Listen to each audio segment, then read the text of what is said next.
कभी सोचा है नींबू इतना खट्टा क्यों लगता है, या साबुन हाथ में इतना फिसलता क्यों है? असल में ये रोजमर्रा के एहसास एक अनजान सी केमिकल दुनिया के इशारे हैं।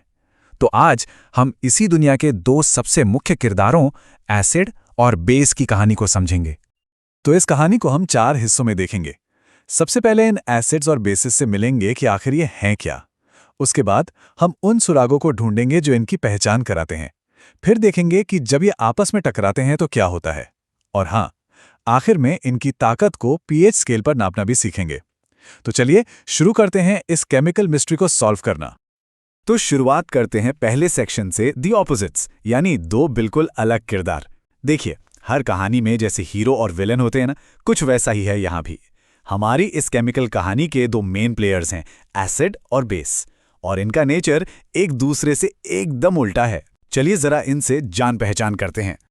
सोचा है कभी कि कुछ चीजें हमें खट्टी लगती हैं, कुछ कड़वी और कुछ हाथ में फिसलती सी हैं? ऐसा क्यों? ये जो सेंसेशंस हैं ना, ये असल में हमारे आसपास की केमिकल दुनिया के सिग्नल्स हैं। और बस यही सवाल हमारी आज की इस पूरी जांच पड़ताल का बेस है। इसे आप एक केमिकल कॉइन के दो साइड्स की तरह समझ सकते हैं। एक तरफ है एसिड्स, इनका टेस्ट ज्यादातर खट्टा होता है और इनका नेचर कोरोसिव होता है, मतलब ये चीजों को धीरे धीरे गला सकते हैं। और सिक्के की दूसरी तरफ वहां हैं बेसिस, जो टेस्ट में कड़वे होते हैं। बस यही इनकी सबसे बेसिक पहचान है। तो अब आते हैं सेक्शन 2 पर, द टेल टेल इंडिकेटर्स, यानी वो सुराग जो सब बता देते हैं। सवाल यह है कि हम एसिड और बेस में फर्क कैसे करेंगे। अब हर चीज को चक्कर तो आजमा नहीं सकते, आखिर खतरनाक भी हो सकता है ना? तो बस यही पर एंट्री होती है हमारे केमिकल डिटेक्टिव्स की, जिनको हम कहते हैं इंडिकेटर्स। अच्छा, तो ये इंडिकेटर्स होते क्या हैं आखिर? बिल्कुल सिंपल शब्दों में, ये ऐसे सब्सटेंस हैं जो अपना रंग या अपनी स्मेल बदलकर हमें सिग्नल देते हैं कि भाई सामने वाली चीज एसिड है या बेस। समझ लीजिए ये हमारी केमिकल डिटेक्टिव वाली टूल किट है जो सारे छुपे हुए राज खोल देती है। सबसे इंटरेस्टिंग बात पता है क्या है? ये इंडिकेटर्स रंग बदलकर इशारा करते हैं। जैसे लिटमस पेपर को लें, एसिड में ये नीले से लाल हो जाता है और बेस में बिल्कुल उल्टा, लाल से नीला। फिनोलेफिलिन है, वो बेस के कांटेक्ट में आते ही गुलाबी हो जाता है, लेकिन एसिड में उसका कोई रंग नहीं होता, कलरलेस रहता है। और ऐसे ही है मिथाइल ऑरेंज, एसिड में लाल और बेस में पीला। ये जो कलरफुल चेंजेस है ना, ये हमें फटाक से किसी भी केमिकल की आइडेंटिटी बता देते हैं। लेकिन रुकिए, सुराग सिर्फ रंगों तक ही सीमित नहीं है। कुछ इंडिकेटर्स तो स्मेल यानी गंध के जरिए भी काम करते हैं। जरा सोचिए, प्याज, वैनिला एक्सट्रैक्ट या लौंग का तेल, इन सब की अपनी एक डिस्टिंक्ट स्मेल होती है ना?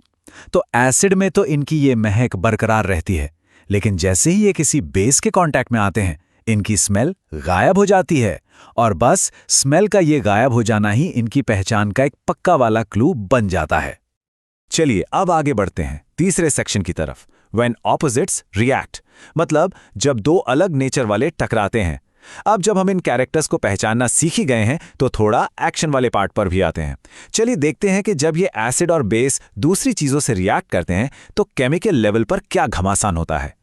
एसिड्स का ना एक बहुत ही खास नेचर होता है, उनका मेटल्स यानी धातुओं के साथ रिएक्ट करना। ये उनकी एक ऐसी फंडामेंटल प्रॉपर्टी है जो ना सिर्फ हमें एसिड्स को बेहतर समझने में हेल्प करती है, बल्कि ये भी बताती है कि वो अपने आसपास की चीजों को आखिर बदलते कैसे हैं।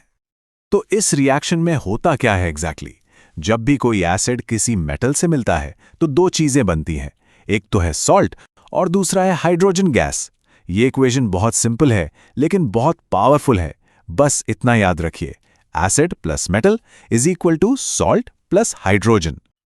और अब हम आ गए हैं अपने फाइनल चौथे सेक्शन पर, मेजरिंग द पावर यानी पीएच। अब हम अपनी इस इन्वेस्टिगेशन के फाइनल वर्डिक्ट, आखिरी फैसले पर पहुंच गए हैं। देखिए, सिर्फ इतना जान लेना काफी नहीं है कि कोई चीज एसिड है या बेस, हमें यह भी तो जानना पड़ेगा कि वो कितना पावरफुल है। और इसी के लिए एक यूनिवर्सल स्केल है जिसे कहते हैं पीएच स्केल। तो ये है पीएच स्केल। ये एक यूनिवर्सल सिस्टम है एसिड्स या बेसिस की स्ट्रेंथ को नापने का। ये हमें सिर्फ यस या नो में आंसर नहीं देता, बल्कि ये उनकी पावर को 0 से 14 तक के स्केल पर मेजर करता है, जिससे हमें पता चलता है कि कोई एसिड या बेस कितना वीक है या कितना स्ट्रांग? लेकिन ये सब जानना जरूरी क्यों है? Why does it matter? इसका जवाब हमारे अपने शरीर के अंदर छिपा है। जानते हैं, हमारी बॉडी ठीक से फंक्शन कर सके उसके लिए हमारे खून का पीएच 7 से 7.8 की एक बहुत ही नैरो रेंज में रहना जरूरी है। इस डेलिकेट बैलेंस का जरा सा भी इधर उधर होना हमारी लाइफ के लिए खतरनाक हो सकता है। और ये बात हमें एक बहुत ज़रूरी सवाल पर लाकर खड़ा कर देती है कि अगर हमारी बॉडी का ये केमिकल बैलेंस इतना ज़्यादा डेलिकेट है, तो फिर हमारे रोज़ के खाने पीने में, हमारी आदतों में ऐसी कौन सी चीज़ें हैं जो इस स्केल को बिगाड़ सकती हैं? ये एक ऐसा सवाल है जिसका जवाब सीधे सीधे हमारी हेल्थ से जुड़ा हुआ है।